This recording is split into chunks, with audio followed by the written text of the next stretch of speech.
Lo ngerasa nggak kalau kita terbentuk jadi masyarakat yang suka flexing dan haus validasi karena sosial media? Awalnya sosial media zaman 6degrees.com dan Friendster di era awal tahun 2000-an belum kayak sekarang. Masih murni buat connecting people dan chatting. Lalu tahun 2005 sampai 2010, zaman Facebook dan Twitter dimulai. Fitur update status Facebook dan bisa posting foto jadi cikal bakal flexing di internet. Di era ini, Twitter juga jadi tempat orang mencurahkan pikiran dalam tulisan. Fitur retweet saat itu jadi awal orang suka nyari validasi di internet. Karena rasanya keren kalau kita nge-tweet pemikiran dan opini kita, banyak yang nge-retweet. Jadi ngerasa banyak orang yang setuju dengan kita. Lalu fast forward ke tahun 2020-an. Sosial media mulai matang. Instagram menjadi tempat posting foto dan IG story, jadi salah satu raja sosmed di internet bahkan sampai sekarang. Di Instagram banyak sekali yang flexing posting foto atau story liburan ke luar negeri, beli barang mahal atau kehidupan ideal, yang bisa memicu sifat iri orang yang gak punya hal itu. Di zaman ini YouTube juga masuk ke golden era di mana banyak orang tiba-tiba jadi punya fame dan kehidupannya berubah. Banyak orang yang mulai jadi punya mimpi jadi YouTuber demi ingin merubah kehidupan mereka. Dan pemicunya adalah contoh kehidupan sukses para YouTuber itu terpampang jelas di semua akun sosmed mereka. Di era ini dunia berubah dengan sangat cepat. Muncullah banyak influencer.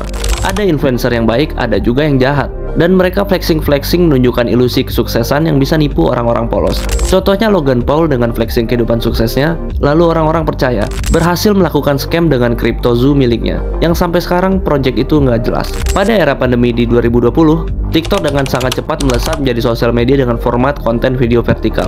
Awalnya diremehkan, tapi sekarang semua orang mulai main TikTok.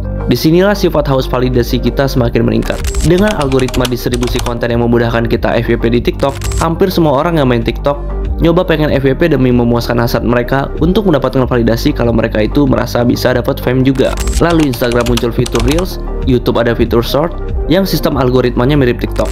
Akhirnya semua itu membentuk pemikiran orang yang merasa, oh kayaknya gue bisa deh jadi terkenal di sosial media. Lalu dimulailah era dimana orang mulai menunjukkan karakternya di sosial media. Karena saat ini, konten apapun di sosmed relatif mudah dibuat. Ada yang bener, ada juga yang malah kelihatan norak dan jatuhnya malah kayak flexing hal nggak jelas. Banyak juga yang jadi haus validasi karena hampir semua sosial media ada fitur likes dan komen.